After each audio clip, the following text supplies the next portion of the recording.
Assalamualaikum warahmatullahi wabarakatuh. Salam sejahtera bagi kita semua, mahasiswa Universitas Terbuka dimanapun Anda berada. Selamat berjumpa kembali dalam tutorial online Psikologi Belajar Mengajar, materi inisiasi ketiga tentang proses belajar efektif dan efisien bersama saya Dwi Meliana Lisawati. Materi inisiasi ketiga ini tentang proses belajar efektif dan efisien. Cakupan materinya, yang pertama pengertian proses belajar efektif dan efisien, 2 faktor penentu keberhasilan proses belajar, 3 cara belajar efektif dan efisien. Indikatornya, setelah mempelajari inisiasi ketiga ini, saudara diharapkan secara komprehensif menjelaskan tentang 1. Pengertian proses belajar efektif dan efisien, 2. Faktor penentu keberhasilan proses belajar, 3. Cara belajar efektif dan efisien. Kajian materi dalam proses belajar efektif dan efisien. Yang pertama, pengertian proses belajar efektif dan efisien. Yang kedua, faktor penentu keberhasilan proses belajar. Yang ketiga, cara belajar efektif dan efisien. Yang pertama, kita akan membahas tentang pengertian proses belajar efektif dan efisien. Saudara lihat pada gambar tersebut sedang melakukan proses belajar mengajar. Proses belajar dan proses mengajar sama halnya dengan proses pembelajaran. Proses pembelajaran dilakukan oleh siswa dan guru dalam satuan pendidikan. Adanya proses pembelajaran harus mengacu pada prinsip belajar dan tujuan belajar. Dengan demikian, tujuan pengajar dalam proses pembelajaran diantaranya untuk memberikan ilmu pengetahuan dan pengalaman terhadap siswanya. Sedangkan tujuan pelajar atau siswa untuk mencari ilmu dalam mencapai tujuan yang diinginkan. Sekarang Anda coba lihat gambar yang kedua. Dalam gambar menggambarkan keaktifan siswa dalam proses pembelajaran. Tujuan pengajar dalam proses pembelajaran diantaranya tercapainya materi dan pemahaman siswa dalam penguasaan materi. Dengan demikian, pengajar wajib memberikan inovasi kepada pelajar agar aktif dan paham tentang materi tersebut. Dapat disimpulkan bahwa proses belajar efektif dan efisien adalah kegiatan pembelajaran yang dilakukan oleh pelajar dan pengajar dalam satu kelas dengan memperhatikan prinsip proses belajar. Ada 11 prinsip belajar yang harus diperhatikan oleh pengajar dalam merancang metode pembelajarannya. Yang pertama adalah prinsip latihan dan praktek, di mana dalam proses belajar, siswa harus mendapatkan teori dan praktek. Mengapa demikian? Agar tercapaian materi yang diberikan oleh guru akan lebih bermanfaat dan dapat dipraktikkan dengan baik.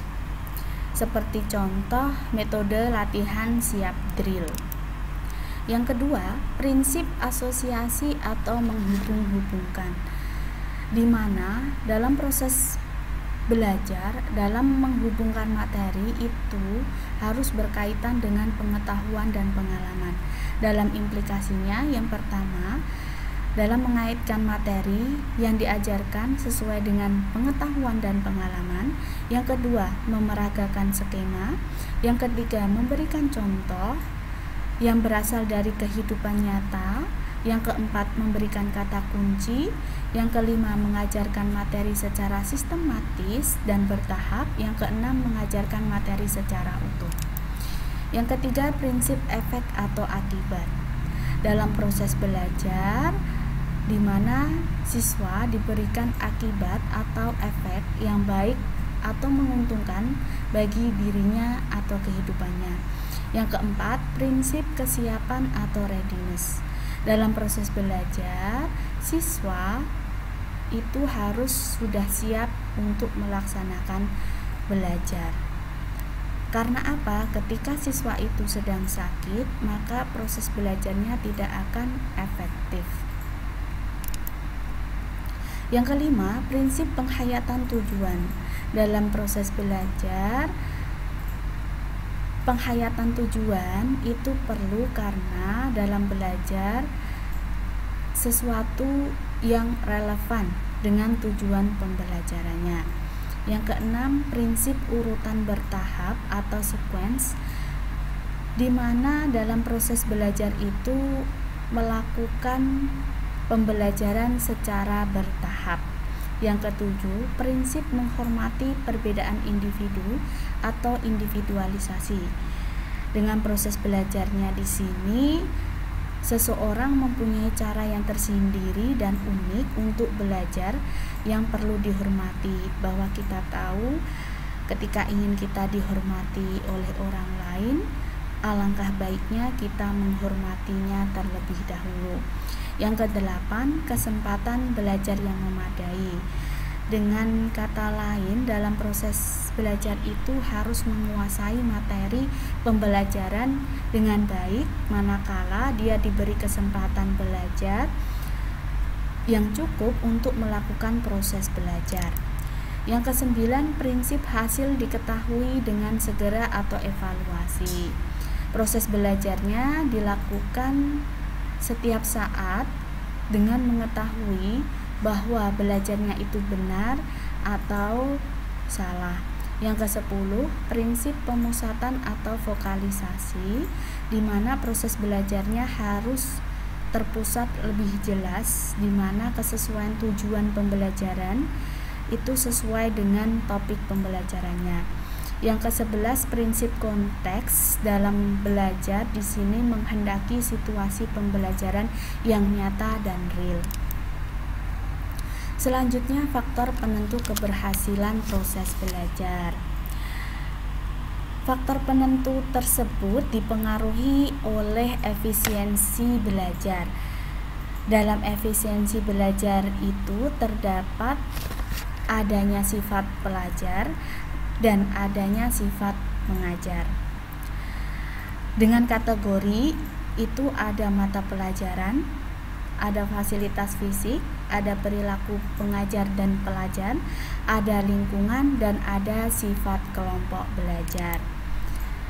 Dengan pembahasannya, yang pertama sifat pelajar atau siswa, di mana harus mempunyai bakat, kematangan mental, kematangan fisik, sikap mental, kesehatan, umur, dan jenis kelamin. Yang kedua, sifat pengajar atau guru itu harus mempunyai bakat, penguasaan materi pembelajaran, penguasaan metode, penampilan fisik, sikap mental, umur, kesehatan, dan jenis kelamin. Yang ketiga, mata ajaran, di mana siswa wajib mengetahui tentang banyaknya mata ajaran, besarnya mata ajaran, urutannya, kualitasnya, kegunaannya, pengorganisasian atau dalam kurikulum.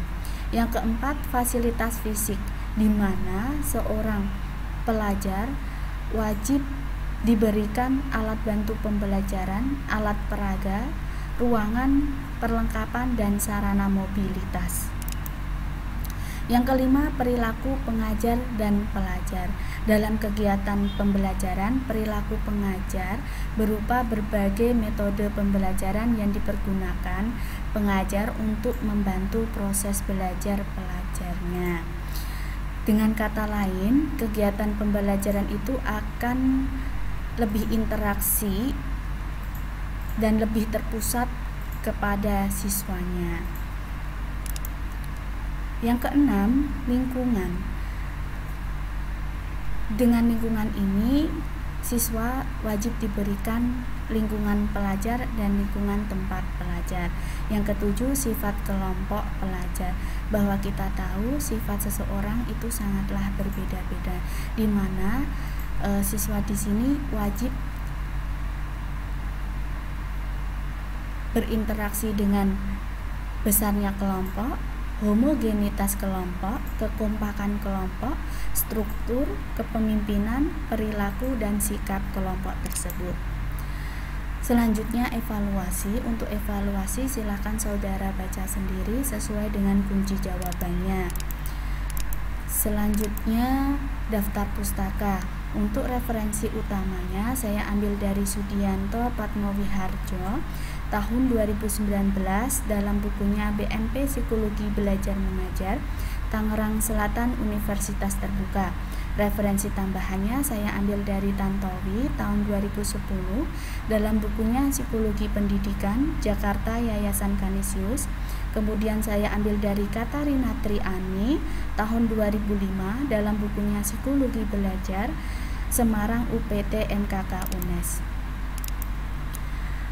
Selanjutnya, media pembelajaran ini saya buat sendiri. Nama saya Dwi Meliana Lisawati. Saya lahir di Kudus tanggal 18 Mei tahun 1992.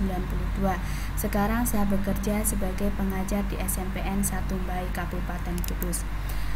Terima kasih, semoga video pembelajaran ini bermanfaat untuk saudara. Wassalamualaikum warahmatullahi wabarakatuh.